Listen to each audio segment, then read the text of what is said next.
Salut, c'est Zaba et commençons tout de suite le maître de la foudre. Le 11 juillet 1934, Nikola Tesla décrit dans un article du New York Times pour la première fois une nouvelle invention, une arme à énergie dirigée utilisant un accélérateur de particules capable de tuer et de détruire à des kilomètres de distance. Tesla nomme son invention révolutionnaire la téléforce. Mais la presse de l'époque décide de l'appeler rayon de la mort ou rayon mortel Tesla. Nikola Tesla déclare que son invention peut faire tomber une flotte de 10 000 avions ennemis à une distance de 200 miles de la frontière d'un pays qui se défend en les faisant s'écraser sur leur piste. Pour lui, c'était le système de défense ultime qui mettrait fin à toutes les guerres. Tesla raconte même au New York Times que son rêve est de bâtir une clôture énergétique nationale qui détruira quiconque tentera de la traverser. Néanmoins, Nikola Tesla n'est jamais rentré dans les détails techniques de son invention.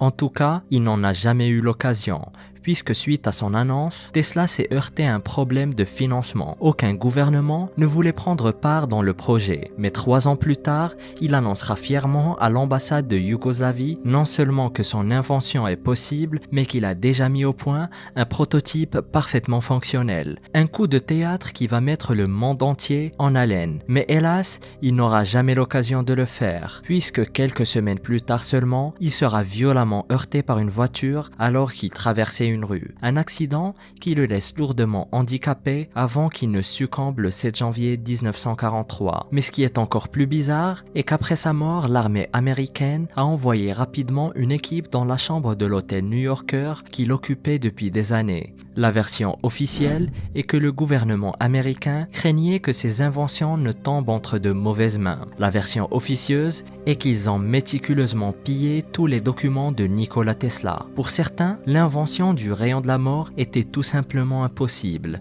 mais pour d'autres, l'invention n'est que la suite logique d'autres technologies inventées ou explorées par Nikola Tesla. Plus précisément, ses expériences sur la transmission sans fil d'énergie entre 1891 et 1904, réussissant même à allumer 2 ampoules à plus de 2 km de distance à l'aide d'une gigantesque bobine générant des charges électriques à très haute tension connues aujourd'hui sous le nom de bobine Tesla. Un véritable tour de force, mais il faudrait aussi noter que son expérience a entraîné un incendie dans un générateur électrique voisin, plongeant toute la ville de Colorado Springs dans l'obscurité. Le rêve de Tesla était de transmettre de l'information et de l'énergie électrique de façon complètement sans fil, et ce, à travers le monde entier. Et son rêve a failli devenir réalité avec la construction de ce qui est aujourd'hui connu comme la tour de Tesla ou la tour Wardenclyffe. Mais suite à l'abandon du projet par les investisseurs, la tour ne sera jamais fonctionnelle. Mais rayon de la mort ou pas, Nikola Tesla y est pour beaucoup dans notre confort quotidien. Des technologies dont il est à l'origine sont partout, d'équipements médicaux de pointe aux voitures électriques en passant par nos réfrigérateurs. Le rayon de la mort d'Archimède. Comme quoi, un rayon de la mort peut en cacher un autre. Archimède est tout simplement considéré comme le plus grand mathématicien de l'Antiquité. Mais outre ses inventions qui font toujours partie de nos vies, comme l'odomètre ou compteur kilométrique, ou même le système de poulies, il a aussi inventé plusieurs armes, notamment pour protéger sa ville, Syracuse en Sicile qui faisait à l'époque partie de la Grande Grèce contre les attaques romaines, parmi lesquelles la célèbre griffe d'Archimède, qui était une sorte de grue qui faisait basculer les navires assaillants et a fait beaucoup de dégâts à la flotte de Marcus Claudius Marcellus. Mais Archimède avait aussi inventé une autre arme militaire, cette fois beaucoup moins connue, le rayon de la mort ou bien les miroirs de la mort d'Archimède. Une invention décrite comme une série de miroirs ou bien de bronze poli qui étaient arrangés de façon à refléter la lumière du soleil en un faisceau très concentré qui était alors dirigé vers les voiles de navires romains pour les enflammer. Mais les rapports faisant mention de cette invention légendaire par des livres d'histoire restent très élusifs, contrairement à la griffe d'Archimède. En plus, L'invention n'a jamais été réutilisée dans une autre bataille depuis, ce qui pose plusieurs questions sur son efficacité réelle. Mais 22 siècles plus tard, plusieurs tentatives de recréer l'invention ont été menées. La plus importante est certainement celle menée par des étudiants du MIT en 2005, en s'aidant de 127 petits miroirs carrés disposés suivant un arc concave. Et après 10 minutes d'exposition aux rayons concentrés, le navire sujet au test a pris feu. Mais cela ne prouvant rien l'efficacité de l'invention. Même si le principe est bon, les technologies de l'époque étaient très limitées et le miroir argentique tel qu'on le connaît aujourd'hui n'était pas encore inventé. Ensuite, l'expérience a été menée depuis le toit d'un bâtiment et le bateau était sur la terre ferme. Et rien que le tangage causé par l'eau pourrait peut-être donner un résultat complètement différent. D'autres expériences du même type ont été menées par des ingénieurs grecs en 1973 et ensuite les missions Mythbusters de la Discovery Channel en 2006. Et toutes sont arrivées à des conclusions similaires. L'idée est en principe fonctionnelle, mais les technologies de l'époque la rendaient très certainement inopérationnelle. Surtout que les navires romains n'allaient pas rester là à attendre que les rayons mettent feu à leurs embarcations. Congélateur du désert. Les réfrigérateurs ne sont une commodité moderne que depuis moins d'un siècle. Mais si je vous disais qu'il y a déjà 2500 ans, en plein dans les régions désertiques perses, des gens profitaient déjà de glaces bien fraîches. Et c'est grâce à cette merveille d'ingéniosité appelée yakchal. Les structures massives en forme de dôme à degrés servaient à refroidir des denrées alimentaires grâce à l'évaporation de l'eau. Les structures ont même été bâties en utilisant un mortier très spécial appelé sarouge, composé de sable, d'argile, de blanc d'œuf, de chaux et de poils de chèvre et de cendres, dans des proportions spécifiques et qui étaient résistants au transfert de chaleur. Les Iraniens pensaient aussi que ce mélange était totalement imperméable. Ces structures, partiellement enterrées sous terre, étaient remplies par de la neige et de la glace ramenée des montagnes environnantes, et la chambre intérieure était souvent reliée à un khanat, une sorte d'aqueduc souterrain. Et certaines nuits d'hiver, il faisait tellement froid à l'intérieur des yakchals que l'eau du khanat et la glace qui a fondu durant la journée regelée pendant la nuit et étaient réutilisées afin de conserver les aliments. À l'époque, surtout durant la période achéménide, on y stockait les ingrédients pour fabriquer des desserts froids qui étaient destinés à la cour royale. Des desserts fabriqués à base de sirop concentré que l'on versait au-dessus d'un plat de glace pilée mélangé à du safran, du jus de raisin et de l'eau de rose, de l'amidon et d'autres fruits et épices. Cette douceur va même se démocratiser plus tard et existe toujours en Iran où on l'appelle faloudé. Ces structures sont tellement efficaces qu'elles seront utilisées pour plus de 2 millénaires et plusieurs d'entre elles sont toujours debout en Iran. D'ailleurs, il n'y a pas si longtemps de ça, les gens pouvaient acheter des glaces provenant des yakchals dans les bazars pour se rafraîchir après avoir fait leurs courses.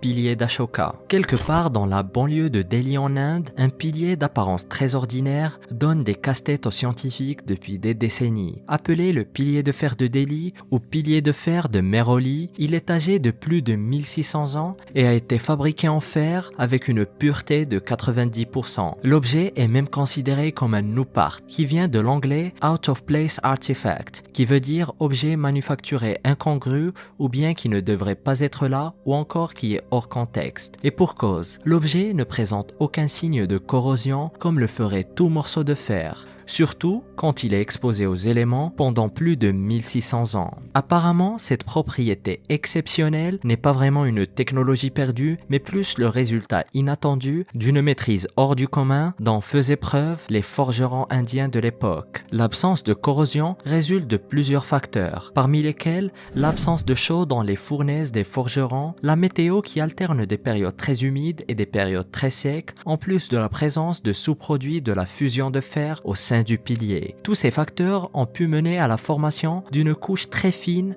mesurant 0,05 mm pour être précis, de ce qui est appelé de la misaouite, un composé de fer, d'oxygène et d'hydrogène uniforme, qui a permis de protéger ce pilier des affres du temps. Le mystère a pris plusieurs années pour qu'il soit enfin élucidé, et même aujourd'hui, atteindre un tel niveau de qualité pour la fabrication du fer requiert du matériel de pointe qui n'était pas accessible à l'époque. Le pilier a même survécu un tir de boulet de canon et la volonté d'un empereur perse qui a ordonné de le détruire.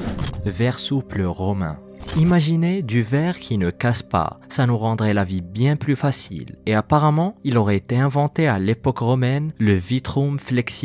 Il est admis que le verre a été inventé par les Phéniciens, et au cours des millénaires, les verriers ont perfectionné leurs compétences, améliorant les techniques utilisées pour produire cette substance ainsi que le verre lui-même. Et c'est dans l'Empire romain que le verre est devenu un produit courant. Mais des verres de luxe spéciaux ont également été créés, et l'un des types de verres les plus fascinants est sans doute le verre dit souple. L'invention perdue légendaire daterait du règne de l'empereur romain Tibère César, et deux sources écrites principales attestent de son existence. L'une d'entre elles est l'histoire naturelle de Pline l'Ancien, tandis que l'autre est le Satyricon, communément attribué au courtisan romain Petronius. Alors que l'œuvre de Pline est de nature encyclopédique, celle de Petronius est plus un morceau de satire. Le récit de Pline raconte aussi comment Tibère César a réagi à l'invention, c'est-à-dire l'interdisant formellement pour éviter que la valeur des métaux précieux, c'est-à-dire l'or, l'argent et le cuivre, ne soit dépréciée par ce nouveau matériau.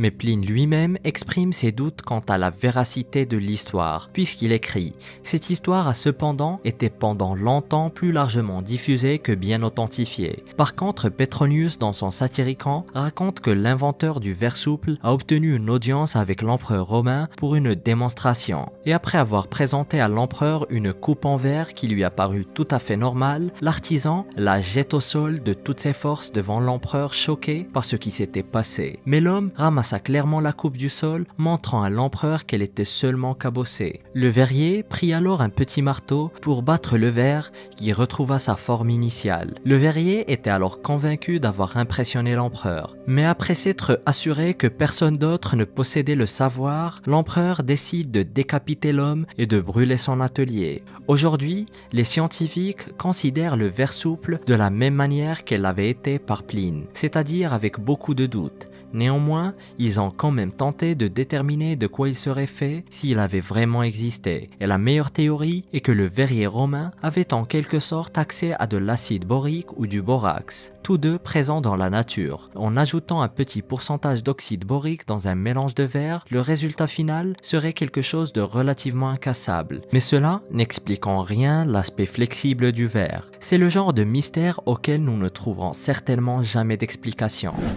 Chirurgie plastique antique. Aujourd'hui, les chirurgies plastiques ou réparatrices sont assez courantes, mais c'est très loin d'être une pratique récente ou un luxe moderne. La chirurgie esthétique aurait présumément vu le jour il y a de cela 2500 ans en Inde antique. Et oui, les Indiens sont les premiers à avoir inventé la chirurgie esthétique. Un miracle médical très en avance sur leur temps. Dans le 6e siècle avant Jésus-Christ, un médecin indien nommé Sushruta était considéré comme le père de la chirurgie plastique et réparatrice. Il a d'ailleurs écrit l'un des ouvrages les plus anciens traitant de la médecine et de la chirurgie, le Sushruta Samhita. Il y a documenté plus de 1100 maladies, décrit en détail l'utilisation de centaines de plantes thérapeutiques et a détaillé exactement comment effectuer des procédures et des opérations chirurgicales. Et l'une de ces opérations les plus avancées sur leur temps était l'opération décrivant comment reconstruire un nez amputé. Et c'est d'ailleurs la première fois de l'histoire qu'une rhinoplastie reconstructive fut décrite. Une opération qui se fait toujours aujourd'hui d'ailleurs. Il détaille comment un bout de peau pris sur le front peut être utilisé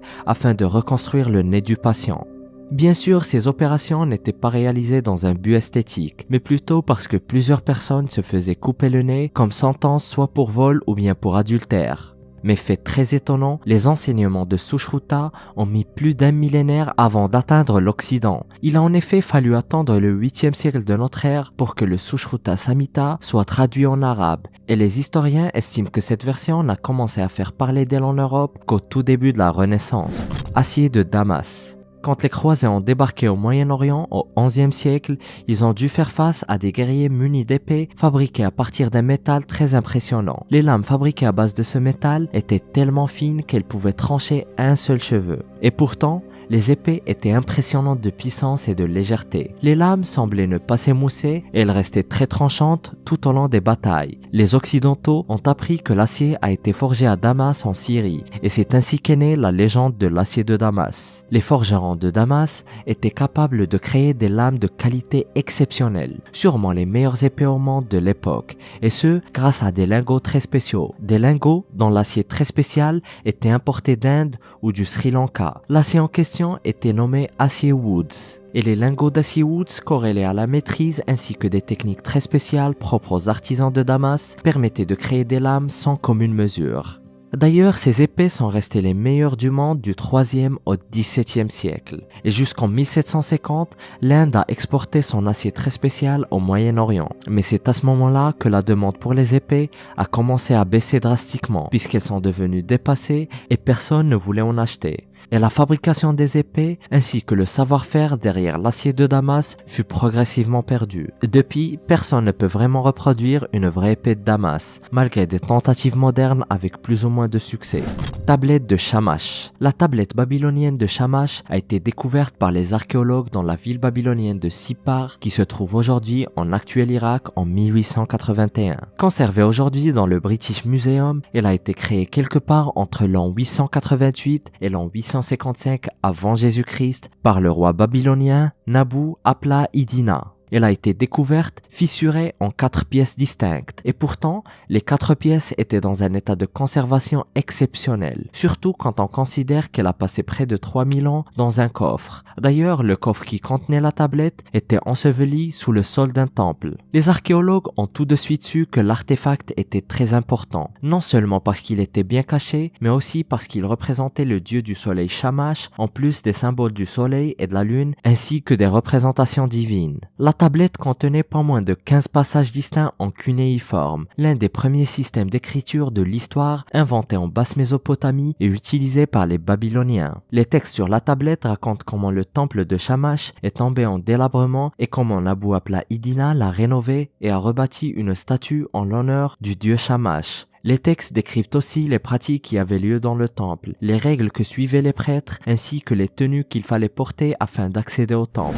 Engin de siège romain. Le génie militaire des Romains ainsi que leur réputation en tant que conquérants sont connus de tous. Quel que soit l'adversaire ou ses fortifications, ils sortaient toujours vainqueurs, ou presque. Cela est dû à des tactiques militaires très avancées, mais surtout à des engins de siège qui relèvent du pur génie. Parmi ces inventions très ingénieuses, on retrouve la tour de siège, même si la technique a été inventée par l'ingénieur grec Poléidos de Thessalie et utilisée notamment durant le siège de Rhodes. Mais les Romains l'ont largement améliorée, la rendant beaucoup plus efficace, beaucoup plus résistante et beaucoup plus facile à transporter. Utilisée pour la première fois par les Romains pour le siège de Yodfat en l'an 67 durant les guerres judéo-romaines. Mais les Romains n'ont pas fait que réinventer la tour de siège. Ils ont aussi complètement remanié plein de pièces d'artillerie. Par exemple, ce qui est appelé des balistes ou des scorpions. Une sorte d'arbalète immense qui lançait de très grandes flèches qui visaient à détruire les points faibles dans les murailles ou les portes des assiégés. Dans une seule légion romaine, on pouvait retrouver jusqu'à 55 balistes,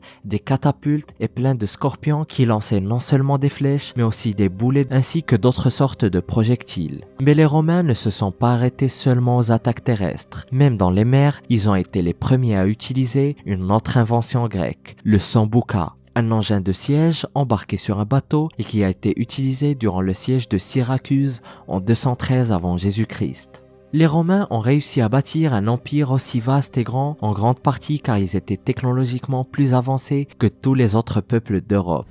Usine à vin antique. Durant des excavations en Israël, dans la ville de Yavne, les archéologues ont retrouvé la plus grande usine de fabrication de vin au monde à l'époque byzantine. La découverte inclut 5 pressoirs, couvrant chacun une superficie d'environ 225 mètres carrés, 2 énormes cuves octagonales pour recueillir le jus issu du fruit de la vigne, ainsi que 4 grands entrepôts faisant office de chai pour le vieillissement et la commercialisation du vin. Et bien sûr, des milliers d'éclats de poterie utilisés dans le processus de fabrication du vin. Et selon les estimations des experts, l'usine aurait même été capable de produire pas moins de 2 millions de litres de vin par an, ce qui prouve que la ville de Yavne était l'épicentre de la fabrication du vin dans la période byzantine. Selon John Seligman, l'un des directeurs de l'excavation, le vin fabriqué ici était exporté un peu partout dans la région. Et le vin en question était le fameux vin de Gaza et Ashkelon, un vin blanc très prestigieux et très prisé à son époque, consommé par les plus riches et les plus influentes personnes tout autour de la Méditerranée. Un vin qui était servi aux tables des dirigeants égyptiens, des philosophes grecs et même chez les plus puissantes familles italiennes. Mais ce qui est le plus fascinant et le plus drôle à propos de cette histoire, c'est qu'il y a déjà 1500 ans, les hommes maîtrisaient la fabrication du vin ainsi que son exportation dans des contrées lointaines, mais ils ne pouvaient produire ni distribuer de l'eau propre et potable. C'est d'ailleurs pour cette raison que les personnes les plus riches de l'époque préféraient boire ce vin qui présentait beaucoup moins de risques que les eaux contaminées de l'époque. Moi je dis plutôt que c'est l'excuse parfaite pour picoler à longueur de journée. Invention grecque classique. Nous devons à la Grèce antique plein d'inventions merveilleuses, de la démocratie aux Jeux olympiques en passant par la dramaturgie ou encore une mythologie fascinante. Mais ils étaient aussi très en avance sur leur temps technologiquement parlant. D'ailleurs, les technologies inventées par les Grecs sont partout dans notre vie quotidienne sans qu'on s'en rende forcément compte. Par exemple, l'odomètre, plus communément appelé compteur kilométrique. C'est le petit instrument de mesure que vous trouverez dans votre voiture et qui permet de connaître la distance parcourue par un véhicule. Inventé il y a des milliers d'années par un inventeur grec afin de mesurer les routes durant leur construction. Une invention qui fut plus tard utilisée par les Romains dans le même but de mesurer les routes. Mais les inventions grecques incroyablement avancées vont bien au-delà. Avant les Grecs, les humains utilisaient des cadrans solaires pour connaître l'heure. Mais les Grecs ont inventé l'horloge hydraulique, aussi appelée clepsydre, et qui était encore plus précise et bien plus pratique parce qu'elle n'avait pas besoin de soleil pour marcher. Elle servait aussi de chronomètre mécanique capable de mesurer une durée de temps exacte. L'invention était d'ailleurs tellement précise qu'elle était utilisée pour limiter le temps de parole dans les tribunaux par exemple, et le médecin grec Hérophile l'utilisait pour mesurer la fréquence cardiaque de ses patients. Et les découvertes archéologiques récentes ont même permis de prouver qu'elle était utilisée dans des maisons de prostitution d'Athènes pour que les clients ne s'éternisent pas, et dire qu'aujourd'hui on l'utilise dans Fort Boyard, statue divine. Sekhmet est l'une des divinités égyptiennes les plus représentées dans les bas-reliefs et les fresques trouvées un peu partout en Égypte. Et on sait tous à quel point les Égyptiens étaient de merveilleux bâtisseurs, que ce soit leurs pyramides, leurs temples ou leurs tombeaux. Mais on leur donne beaucoup moins de crédit pour leur talent de sculpteur. Leurs statues somptueuses étaient si bien faites qu'il y en a toujours des milliers qui sont en parfaite condition des millénaires plus tard. Et il n'y en a pas meilleur exemple que les centaines de statues représentant Sekhmet. Représentée comme une femme à tête de lion portant le disque solaire sur sa tête, Sekhmet était surnommée la puissante ou bien celle devant qui le mal tremble. Elle était la déesse du soleil, du désert, de la guerre, du chaos et même de la guérison. Les textes la présentent comme la fille du dieu soleil Ré, et il l'aurait créée comme arme afin de détruire les humains quand il a vu à quel point ils étaient désobéissants. Et même si elle était plutôt effrayante comme déesse, elle était aussi très photogénique. En Grèce antique, photogénique voulait plutôt dire que le sujet était esthétiquement intéressant à sculpter ou à transformer en œuvre d'art en général. Et Sekhmet était tellement photogénique que des milliers de représentations d'elle, que ce soit en statue ou bien aussi en amulette, ont été retrouvées. Dans la majorité des cas, elle était assise sur un trône, tenant dans sa main un sceptre. Mais les statues les plus connues de Sekhmet sont une collection de statues à échelle humaine sculptées durant la 18e dynastie sous le règne du pharaon Amenhotep III. Ce qui est le plus fascinant, c'est que le pharaon a commissionné plus de 730 statues à échelle humaine durant son très court règne, de 1386 à 1349 avant Jésus-Christ. Il y a donc de cela 4000 ans, et presque toutes ont survécu, ce qui en fait des statues à la qualité très impressionnante. Civilisation préhumaine. Des scientifiques de la NASA affiliés au Goddard Institute for Space Studies ainsi que des scientifiques de l'université de Rochester ont récemment publié un article scientifique, un papier qui suggère qu'il y aurait peut-être une race d'êtres technologiquement avancés ayant vécu sur Terre bien avant les humains. Oubliez un peu les Grecs et les Romains. Ce serait une espèce complètement différente avec une civilisation aussi avancée, voire bien plus avancée que la nôtre, et qui aurait foulé la Terre des millions d'années avant. Adam Frank, professeur de physique et d'astronomie, déclare qu'il n'y a aucun moyen d'être complètement sûr qu'on est la première espèce technologiquement avancée à avoir jamais vécu sur Terre. Il rajoute que notre espèce ne s'est vraiment industrialisée qu'il y a 3 siècles, et pourtant, des formes de vie complexes existent sur Terre depuis plus de 400 millions d'années. Il pense même que si notre civilisation venait à s'éteindre du jour au lendemain, une nouvelle civilisation pourrait voir le jour d'ici des millions d'années et toute trace de notre passage sur Terre n'existerait plus. Et c'est dans le même raisonnement qui suppose qu'une espèce technologiquement avancée aurait pu exister il y a de cela des millions d'années, mais les traces de leur existence auraient disparu depuis bien longtemps. Après tout, c'est déjà très difficile de trouver des traces de civilisation ayant vécu il y a 2 ou 3 000 ans. Alors on peut très bien imaginer que c'est presque impossible impossible de trouver des vestiges de civilisations vieilles de millions d'années. Bien sûr, tout cela est purement hypothétique et a suscité plein de controverses, mais rien que l'idée reste très fascinante. Tissu de l'âge de pierre. Il y a environ 9000 ans, près de 10 000 personnes vivaient dans la ville néolithique de Çatalhöyük, dans ce qui est aujourd'hui la Turquie. Et selon les archéologues, c'est la plus grande ville au monde au néolithique. Et c'est dans ce site archéologique que des archéologues ont découvert en 1962 un bout de tissu. La découverte a enflammé le débat entre historiens et archéologues. Il s'est avéré que les gens du néolithique portaient des vêtements bien plus sophistiqués que ce qui était cru auparavant. Mais la question était de savoir quels matériaux et quelles techniques étaient utilisés afin de fabriquer des bouts de tissu dont la datation remonte à 8500 ans. Et pendant des décennies, les scientifiques ont cru que les fibres étaient du lin ou de la laine, mais une analyse réalisée en 2017 a prouvé que c'était des fibres libériennes, aussi appelées fibres d'écorce, le même matériau utilisé aujourd'hui pour fabriquer de la corde et de la ficelle. Et l'analyse a révélé que l'écorce utilisée était de l'écorce de chêne. La découverte est très fascinante, parce qu'elle prouve que des gens de la préhistoire, habitant la plus grande ville au monde bien avant Babylone ou l'Égypte antique, savaient déjà transformer des arbres en vêtements. Bâton de Néandertal.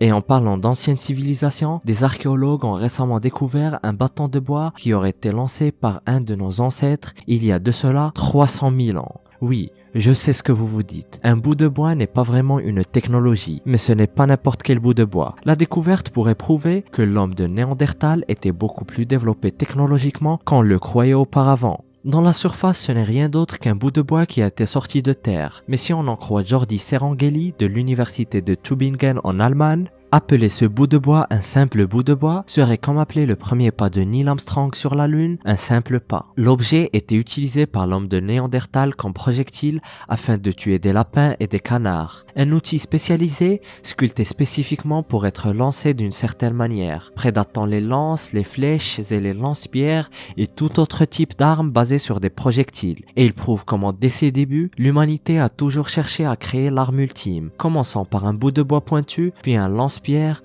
puis une flèche, un arc, jusqu'à l'arme ultime, la bombe nucléaire. Solide comme un roc. Les Égyptiens sont certainement la civilisation qui a le mieux maîtrisé le travail de la pierre, à tel point que leurs exploits sont toujours hors de la portée de notre science actuelle. Les Égyptiens ont découpé, sculpté et modelé des roches très dures comme le granit, le basalte, la quartzite et la diorite. Ces minéraux sont tellement durs qu'ils posent des problèmes à nos outils modernes. Mais alors, comment ont-ils fait pour créer tant de choses avec des matériaux si résistants? Par exemple, l'obélisque inachevé, un obélisque dont la taille a été abandonnée et qui repose toujours dans le massif rocheux dans lequel les Égyptiens ont commencé à le découper. La roche dont il est fait dispose d'une dureté qui varie entre 6 et 7 sur l'échelle de Mohs. L'échelle de Mohs permet de mesurer la dureté des minéraux. Par exemple, un angle humain a une dureté de 2,2, tandis que l'élément le plus dur que l'on connaisse, le diamant, est un 10. Les historiens pensaient que les Égyptiens avaient utilisé de la dolérite afin de découper l'obélisque, mais il dispose de la même dureté que le granit, ce qui écarte donc cette hypothèse. Plusieurs historiens pensent aussi que les Égyptiens utilisaient des outils en bronze, alors que la dureté du bronze ne dépasse pas les 3,5. Et même si les chercheurs ont pu prouver qu'une scie en cuivre pouvait découper de la roche, en s'aidant de sable, la scie en cuivre s'usait très rapidement et ne pouvait être utilisée que sur des petites pierres. Mais cela n'explique en rien les blocs immenses qui étaient découpés et les formes très complexes obtenues par les sculpteurs égyptiens, surtout quand on sait que certains objets découverts datent même de l'Égypte pré-dynastique, entre 7000 et 5500 ans. Jusqu'ici, le mystère reste complet.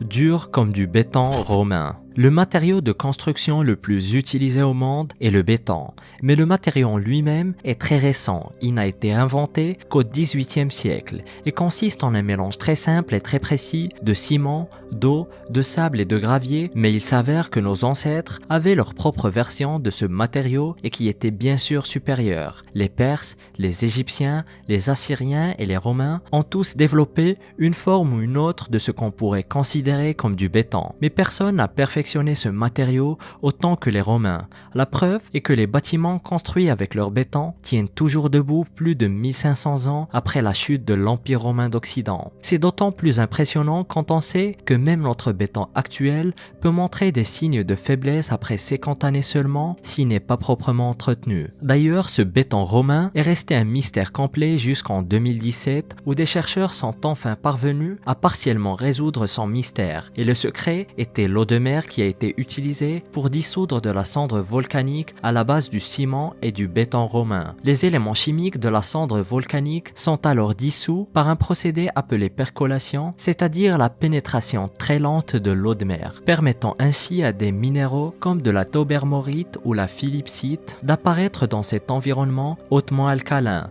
Les cristaux de ces minéraux permettent alors de donner au béton une résistance hors du commun. En plus, ce béton ne craint donc pas l'eau de mer, puisqu'au contraire, elle ne fait que le renforcer. Et les chercheurs espèrent retrouver la recette exacte du béton romain afin de s'en inspirer et en créer une recette moderne exploitable, surtout que le processus qui permettait au béton romain de gagner sa résistance prenait beaucoup de temps, un temps que les scientifiques souhaitent réduire.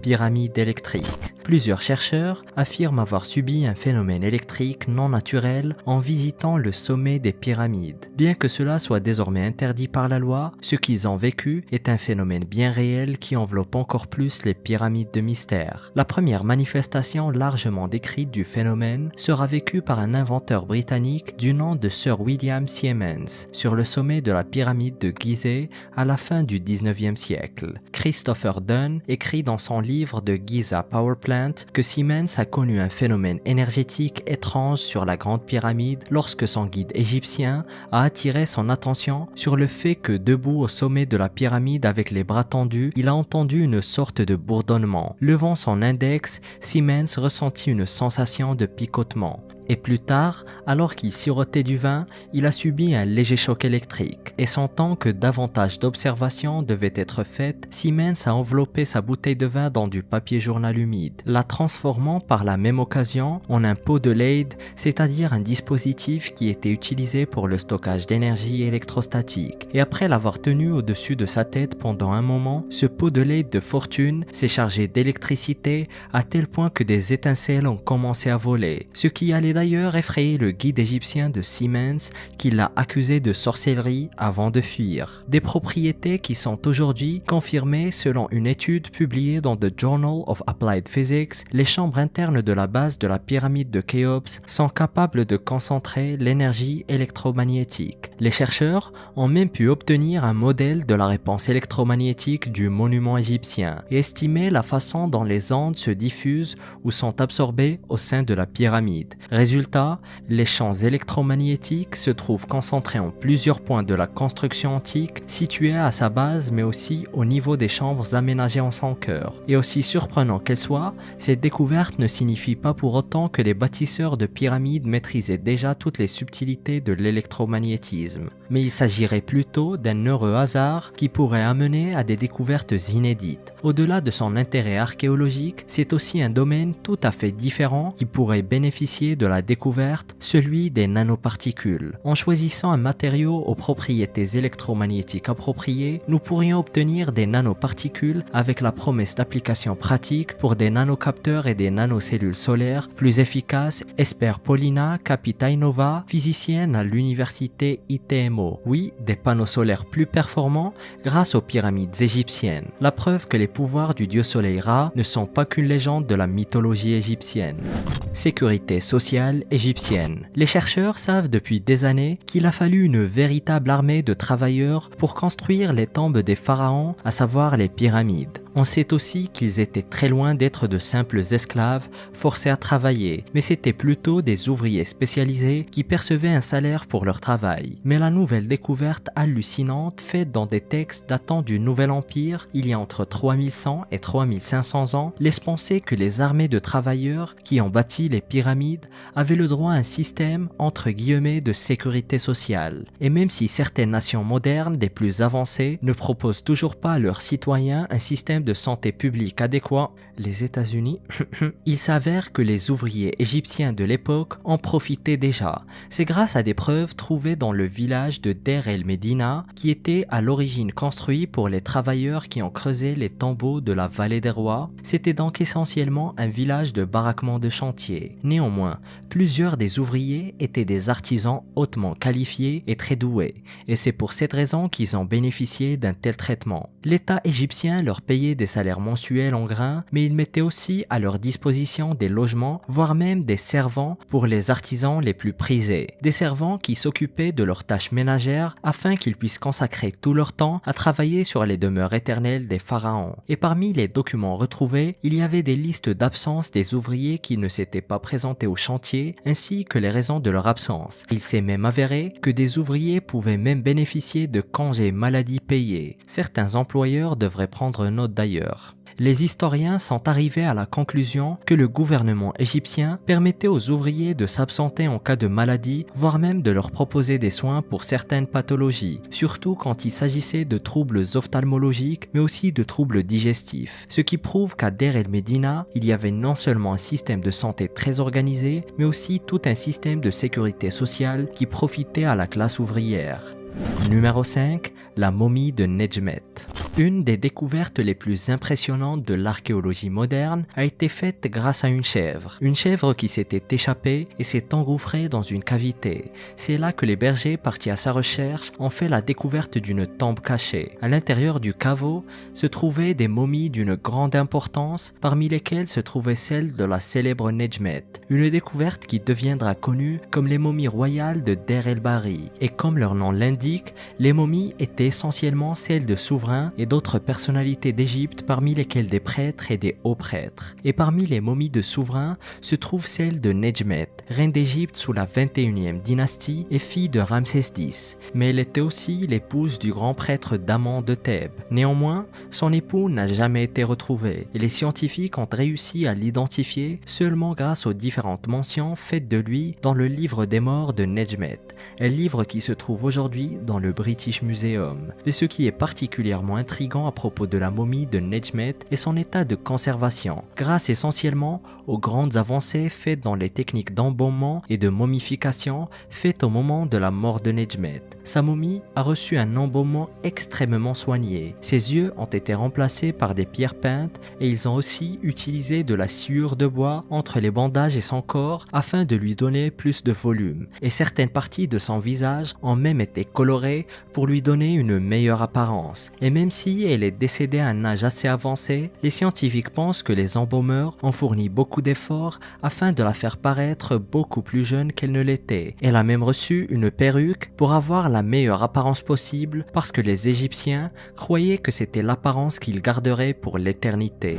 Industrie de la mort. La nécropole antique de Saqqara n'a pas fini de nous surprendre. Le ministère égyptien des Antiquités a annoncé fin 2020 la découverte d'une mégatombe contenant plus de 100 sarcophages inviolés extraits du site archéologique situé à une vingtaine de kilomètres au sud du Caire. Une découverte qui révèle que les Égyptiens entretenaient une réelle industrie de la mort. Découvrir une nécropole antique non pillée de cette période en si bon état est extrêmement rare, surtout quand les 100 sarcophages découverts sont ceux de hauts responsables de la basse époque entre 700 et 300 avant Jésus-Christ et de la période ptolémaïque de 323 à 30 avant Jésus-Christ. Tous ont été trouvés dans 3 puits funéraires à 12 mètres de profondeur et de nombreux trésors précieux ont été découverts prouvant que les personnes enterrées dans la tombe étaient des personnes bien au-dessus de la moyenne. Et certains des objets découverts avaient jusqu'à 2500 ans, parmi lesquels une statue, il s'agissait d'un talisman censé protéger les esprits des morts et qui avait un visage doré parfaitement conservé.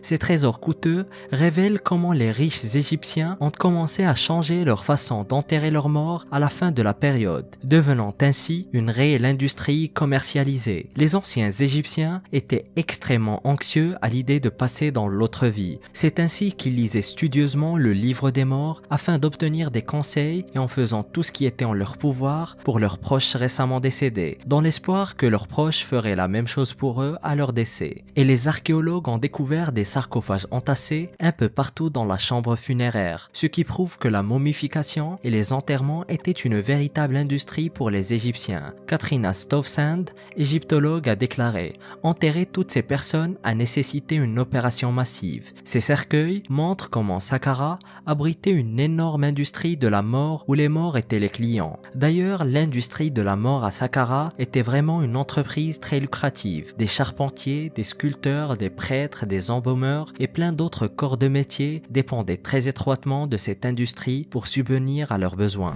Querelle familiale antique. La traduction d'un mystérieux testament écrit il y a plus de 3000 ans en Égypte a révélé des liens troublants entre les gens qui vivaient en Égypte antique et ceux d'aujourd'hui. Le document en question, nommé le testament de Naunakt, relate les dernières volontés d'une femme âgée qui a 8 enfants. Le testament décrit aussi et surtout une querelle familiale qui a mené la femme à renier certains de ses enfants et les déshériter, exprimant clairement sa colère contre certains de ses propres enfants pour ne pas avoir pris soin d'elle quand elle a commencé à prendre de l'âge. Naunakt a vécu à Thèbes vers la fin du Premier Empire et le testament de ses dernières volontés a été rédigé en novembre 1147 avant notre ère, une période pendant laquelle Ramsès V régnait sur l'Égypte. Elle a été mariée 2 fois, d'abord au scribe Kenikopchef, puis à l'ouvrier Kaimnoun, avec lequel elle a eu 8 enfants mentionnés dans le papyrus. Et fait très intéressant, tout comme les autres femmes en Égypte antique, elle avait des droits parfaitement égaux à ceux d'un homme, et elle a décidé qu'après sa mort, elle partagerait ses richesses de la façon qu'elle désirait, chose qui a certainement jeté de l'huile sur le feu des querelles familiales qui semblait déjà assez intense. Selon le papyrus des enfants de Dame Naunakt, les 5 premiers sont considérés comme les bons enfants qui ont continué à soutenir et à fournir des soins à Naunakt dans sa vieillesse et donc recevoir une partie de ses biens. En revanche, les 3 derniers n'ont pas suffisamment soutenu Naunakt et sont donc désavoués. De plus, elle précise très clairement dans le testament qu'elle interdit aux 5 premiers de partager leur héritage avec les enfants désavoués. Morale de l'histoire, prenez soin de vos parents. Le grand festival d'Osiris.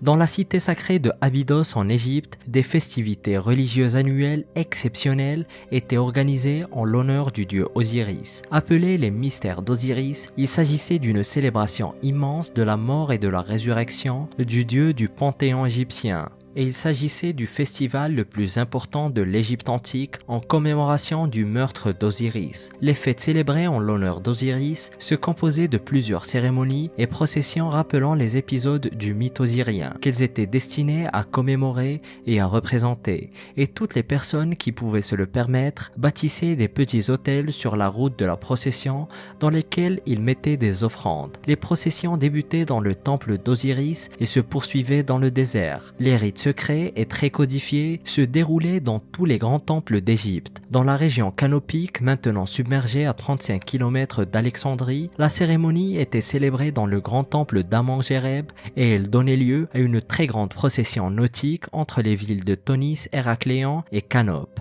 Une procession qui est d'ailleurs décrite dans la stèle dite du décret de Canope, découverte en 1881. Les festivités étaient aussi représentées dans des tablettes et des hiéroglyphes à Abydos qui laissent penser que les célébrations étaient grandioses et qu'elles gagnaient tout le pays de façon très comparable aux festivités de Noël un peu partout dans le monde occidental.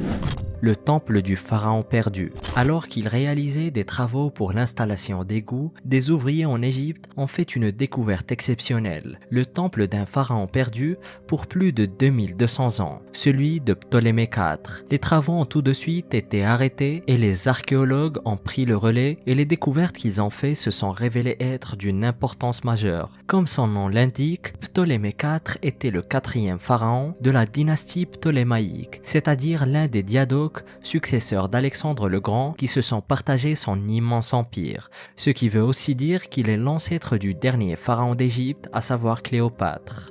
Mais selon des rapports historiques, il ne brillait pas vraiment par sa façon de régner. Il était plus intéressé par l'art et les plaisirs de la vie que par les responsabilités du pouvoir. Et les textes antiques révèlent aussi qu'il a bâti le plus grand navire emmené par la force des bras, avec plus de 40 rangées de rameurs, et il aurait eu besoin de près de de 4000 galériens pour pouvoir avancer. Néanmoins, aucune trace de navire n'a jamais été retrouvée. Et pour ce qui est du temple nouvellement découvert en 2019, il s'est avéré être tout simplement extraordinaire. Les équipes ont réussi à sortir de terre presque tous les murs qui composaient le temple, et ils travaillent à révéler, restaurer, ainsi que traduire les différentes inscriptions, hiéroglyphes et sculptures du temple. Mais ce qui semble faire surface est que le temple était essentiellement dédié au culte du roi égyptien Hapi, qui est la personnification divine du Nil dans la mythologie égyptienne. Le char de De Vinci. Tout le monde admire Léonard de Vinci pour ses peintures, mais ses inventions sont tout aussi remarquables. Des idées impressionnantes qui avaient des années d'avance sur leur époque, et l'une de ces idées était le char de guerre. En gros, un tank. De Vinci a dessiné des plans exacts d'une machine que l'on peut décrire comme le premier char d'assaut de l'histoire. La forme de ce char de combat est conique et est inspirée d'une carapace de tortue Hermann. L'engin est surmonté par une tourelle. L'extérieur en bois est blindé par des plaques de métal et il est armé de canons sur son pourtour. La direction du véhicule est déterminée par 8 hommes placés dans la partie haute et qui ont vue sur le champ de bataille grâce à des meurtrières percées dans la paroi. Ils actionnent le char d'assaut par un système d'engrenage relié aux 4 roues. Bien sûr, ce prototype a plein de faiblesses. Les roues sont trop étroites pour évoluer dans des champs de bataille souvent boueux et la motricité était plus que douteuse en raison des manivelles devant être tournées à la main afin d'avancer. Mais le but était sûrement plus d'impressionner que de causer de gros dégâts. Néanmoins, rien que d'avoir l'idée d'un char à l'époque relève du pur génie.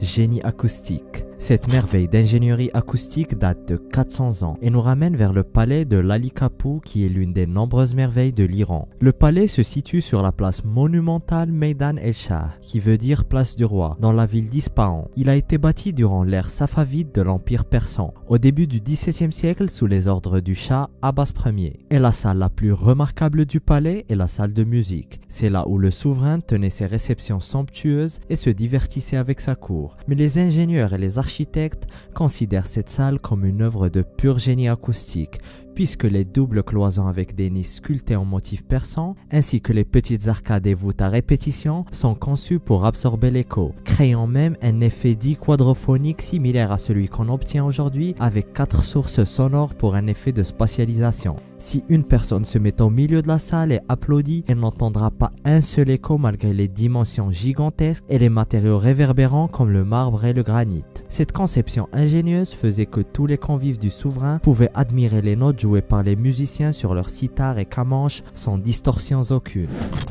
L'église perchée. Quoi de mieux qu'une église pour se rapprocher de Dieu? Une église perchée dans le ciel, enfin perchée sur une falaise. Mais il faut être bien motivé, puisque le seul moyen d'atteindre cette église atypique est d'escalader la face escarpée d'une falaise en grès. Et au moindre faux pas, c'est une chute de 200 mètres qui vous attend. Donc vaut mieux prier avant d'aller à l'église. Mais cela n'empêche pas une poignée de prêtres de faire l'escalade plusieurs fois par semaine afin de s'occuper de cet endroit exceptionnel. Et durant l'ascension, les courageux qui osent grimper peuvent admirer une grotte qui sert de crypte funéraire où gisent les restes d'anciens prêtres. Mais je vous rassure, aucun d'eux n'est mort en tombant, en tout cas selon les prêtres actuels. L'église aurait été creusée à même la roche durant le 5e siècle et est dédiée à Yemata, l'un des 9 saints auxquels la première évangélisation de l'Éthiopie et de l'Érythrée est traditionnellement attribuée. Mais personne ne sait pourquoi elle a été aménagée si haut, peut-être pour se rapprocher des cieux justement. Et au fil des années, cette église particulière a été décorée de fresques magnifiques représentant les apôtres.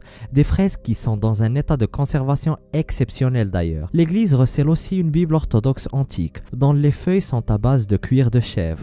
Puzzle de pierre. La forteresse Inca de Sacsayhuaman à Cusco au Pérou est un endroit qui regorge de merveilles antiques. Les pierres formant les murs de la forteresse sont un vrai mystère pour les scientifiques. Les pierres sont immenses et chacune est unique, taillée spécialement pour s'imbriquer à la perfection avec les pierres qui l'entourent. Ce qui est encore plus mystérieux, c'est que les pierres qui sont censées avoir été taillées par des outils manuels ne portent aucune trace d'outils. Il y a même certains endroits où les pierres semblent soudées. L'attention au détail est exceptionnelle, puisque les pierres sont arrondies vers les jointures, donnant un effet d'imbrication hallucinant. Cela a même mené certains à penser que ces pierres ont été coupées au laser. Pour d'autres, ce serait l'œuvre d'extraterrestres. Certains scientifiques pensent que les Incas utilisaient une technique spéciale spécial qui consistait à chauffer les pierres avant de les tailler. Mais cela n'explique pas comment ils ont été transportés, ni comment chaque pierre a été taillée au millimètre près pour s'emboîter à la perfection avec les pierres l'entourant. Certaines théories disent même que ces pierres auraient été laissées là par une civilisation bien plus avancée prédatant les Incas, qui seraient disparus sans laisser de traces. Dans tous les cas, le mystère est toujours aussi complet. Robinet romain.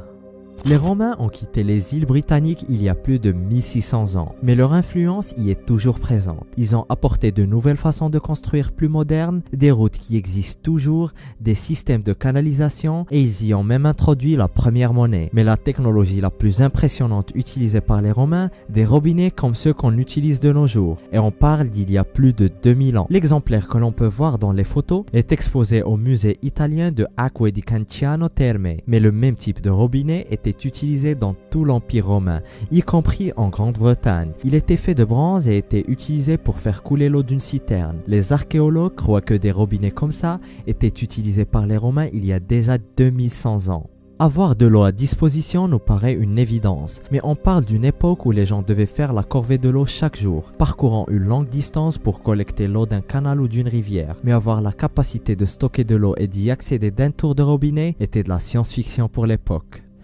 Jardin flottant.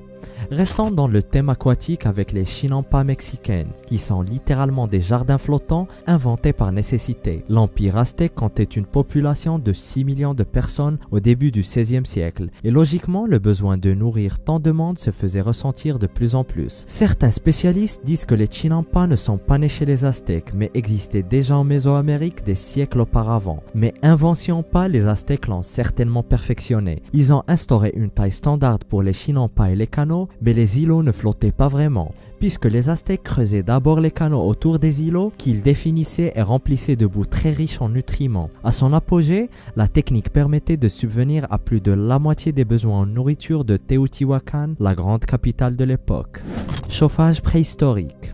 Il y a 5000 ans, une culture antique nommée Cucuteni Tripilia, et oui, c'est leur vrai nom, vivait dans la grotte de Verteba dans la région de Ternopil en Ukraine. Quand les premières traces de ce peuple furent trouvées dans la cave, les scientifiques ont cru qu'ils y avaient pris refuge temporairement. Mais des fouilles plus récentes prouvent qu'ils vivaient en fait dans cette grotte. Après avoir mis au grand jour des passages souterrains creusés, les archéologues ont retrouvé des foyers de feu primitifs entourés de sortes de couchages faits de fibres de plantes. Mais la découverte la plus étonnante est qu'ils remplissaient les foyers de céramique cassée et de pierre. Le feu chauffait alors la céramique qui restituait cette chaleur tout au long de la nuit. Cette technique permettait de faire durer la chaleur 3 fois plus longtemps qu'avec les flammes seules. Un système de chauffage très ingénieux, surtout pour la préhistoire. Le peuple Cucuteni Tripilia était très connu pour sculpter des pierres et des os et des poteries très avancées pour l'époque. Un peuple fascinant. Frigo antique. Décidément, les Romains étaient de bons vivants. Quoi de mieux que d'avoir de l'eau à disposition rien qu'en tournant un robinet. Avoir des bières et du vin bien frais, à consommer avec modération bien sûr. En 2018, des archéologues suisses ont mené une étude d'1 mois sur le site archéologique d'Augusta Raurica. Les archéologues voulaient comprendre l'utilité de plusieurs puits souterrains présents sur le site, et leur expérience a prouvé qu'en remplissant les puits de couches successives de neige et de glace, entrelacées de couches de paille afin d'isoler, les denrées alimentaires et les boissons pouvaient être conservés pour de longues périodes au frais. Les experts croient même qu'ils gardaient entre autres du fromage, de la bière, du vin et même des huîtres. Les experts ne sont pas sûrs à 100% que c'était réellement des frigos, mais c'est la meilleure piste. Pan en kit. Les Romains n'étaient pas que de bons vivants, ils étaient aussi d'excellents stratèges de guerre. Et en l'an 55 avant Jésus-Christ, les tribus germaniques vivant de l'autre côté du Rhin se croyaient protégées des Romains par le fleuve, mais c'était sans compter sur l'ingéniosité des troupes de Jules César. Les Romains ont inventé un pont en bois à assembler rapide, une sorte de pont en kit qu'ils ont monté sur place. Cette structure en bois était légère et facile à monter et a permis aux troupes de Jules César de traverser le Rhin sans difficulté, prenant leur adversaire par surprise dans une attaque éclair. Le pont a été achevé en seulement 8 jours et faisait plus de 30 mètres de long. C'était d'ailleurs le premier pont jamais construit sur le Rhin. Parmi les successeurs de Jules César, Caligula est devenu empereur en l'an 37 et selon plusieurs sources, Caligula était extravagant, voire même fou. Et l'une de ses plus grandes folies a été d'ordonner la construction d'un pont traversant complètement la baie de la ville de Baïa pour qu'il puisse triomphalement traverser le pont sur le dos de son cheval. Il y a des opinions contradictoires quant à la construction du dit pont, mais s'il a vraiment été construit, on ne peut que supposer que c'était spectaculaire. Sculpture de Dazhou. Les sculptures de Dazhou en Chine sont certainement des merveilles uniques en leur genre. Le site consiste en plusieurs milliers de sculptures très détaillées, délicatement peintes et décorées. La plupart des sculptures sont religieuses, mais au lieu d'être dédiées à une seule religion, les idoles que vous trouverez ici vont du bouddhisme au taoïsme en passant par le confucianisme. Les archéologues pensent que les statues remontent au 7e siècle, mais des statues ont continué à être sculptées de façon continue pendant les 5 siècles suivants avant de s'arrêter soudainement pour des raisons mystérieuses. Les sculptures non religieuses représentent généralement des Chinois de l'époque voquant aux occupations de leur vie quotidienne, comme s'occuper de leurs enfants et travailler la terre. Les sources officielles dénombrent plus de 6000 sculptures individuelles. Le gouvernement chinois a même gardé ces merveilles secrètes même au peuple chinois jusqu'aux années 60, où le site a été ouvert au public chinois seulement. Et dans les années 80, les touristes aussi gagnèrent le droit de visiter le site. Tunnel secret. On ignore plus que l'on ne sait sur la fascinante cité de Teotihuacan au Mexique. Les Aztèques lui ont donné son nom, mais cette cité de pierre construite à la main a été bâtie plus d'un millénaire avant l'arrivée des Aztèques. Personne ne sait vraiment qui a construit la cité ni pour quelle raison. Et personne ne sait encore moins pourquoi le tunnel en dessous de la pyramide de la Lune a été bâti. D'ailleurs, le tunnel était si bien caché que les archéologues ne l'ont découvert qu'en 2017. Le tunnel est parfaitement droit. Certains disent qu'il est même trop droit pour des personnes qui n'avaient que des outils manuels à disposition. Le tunnel est aussi très profond, à une dizaine de mètres sous le sol. Il est tellement profond d'ailleurs que les scientifiques sont toujours incapables d'y accéder. D'ailleurs, son existence n'a été révélée que grâce à de nouvelles avancées dans la technologie de tomographie de résistivité électrique permet d'analyser le sous-sol grâce à des charges électriques. La meilleure théorie des scientifiques actuellement est que le tunnel serait peut-être une symbolisation du voyage vers l'au-delà. Mais ce n'est qu'une théorie. Et des archéologues ont découvert une épave mystérieuse en Turquie qui pourrait changer l'histoire. Découvre-la en cliquant sur cette vidéo.